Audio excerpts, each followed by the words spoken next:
चलो ये क्वेश्चन देखते हैं। Projectiles A and B are thrown at angle of 45 degree and 60 degree with vertical respectively from a top of tower 400 metre high. ठीक है।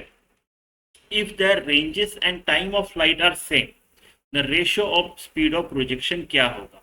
चलो मान लो मेरे पास एक ऐसा टावर है 400 मीटर हाई, यहां से मैंने फेंका है दो प्रोजेक्टाइल्स, राइट, एक ए और एक बी। एक को मैंने फेंका है 45 डिग्री विथ वर्टिकल यानी 45 डिग्री विथ हॉरिजेंटल, वो आके मान लो ऐसे इधर गिर रही है। दूसरे को मैंने फेंका 60 डिग्री विथ वर्टिकल या फिर 30 डिग्री विथ हॉरिजेंटल, मान लो ऐसे फेंका, ऐसे फेंका, तो वो जा रही है ऐसे, लेकिन एक ही जगह गिर रहा है, उनका रेंज सेम है, रेंज सेम है। तो चलो इसको ऐसे गिरा देते हैं, रेंज सेम है इसका, ऐसे, राइट। तो ये मेरा 30 डिग्री है और ये जो है मेरा पूरा का पूरा 45 डिग्री है। ऐसी सिचुएशन है।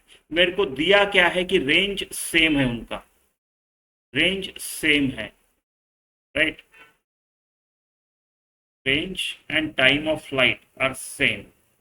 तो यहां से लेके ये डिस्टेंस सेम है और टाइम टेकन भी सेम है। ठीक है। तो रेंज सेम है अगर पकड़ रहा हूं मैं, ठीक है, तो इसका रेंज यानी हॉरिजॉन्टल डिस्टेंस कितना ट्रैवल करेगा ये, right, initial velocity u cos theta, ये वाला component into time taken, right.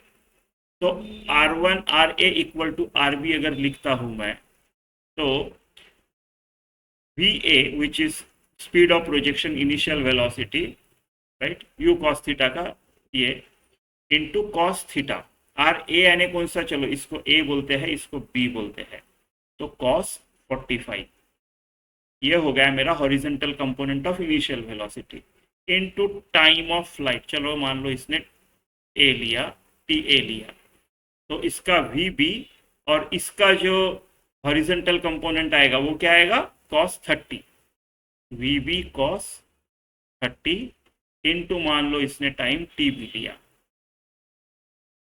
ठीक है। तो बस इससे हो जाना चाहिए अपना काम।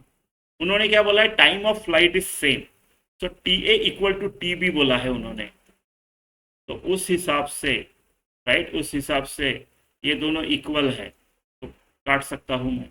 तो V A upon V B जो हो गया मेरा, वो हो गया बेसिकली कॉस 30 अपॉन कॉस 45 यानी √3/2 डिवाइडेड बाय 1 अपॉन √2। इस 2 को मैं √2 इंटू √2 लिख देता हूँ, 1 अपॉन √2, √2 को कैंसिल किया, बचा √3 अपॉन √2, ये वाला। ठीक है।